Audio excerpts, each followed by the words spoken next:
হরে কৃষ্ণ। প্রসাদ আমাদের হবে, কিন্তু কেউ হাত উপর দিকে রাখে, হাত না থাকলে কোনো কথা নেই। হাত আছে তো? তাহলে কতজন আছে তার হাত কটা করে?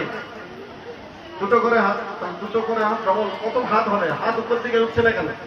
সবাই বলবেন হাত উপর দিকে রেখে হরে কৃষ্ণ কৃষ্ণ কৃষ্ণ হরে হরে, হরে রাম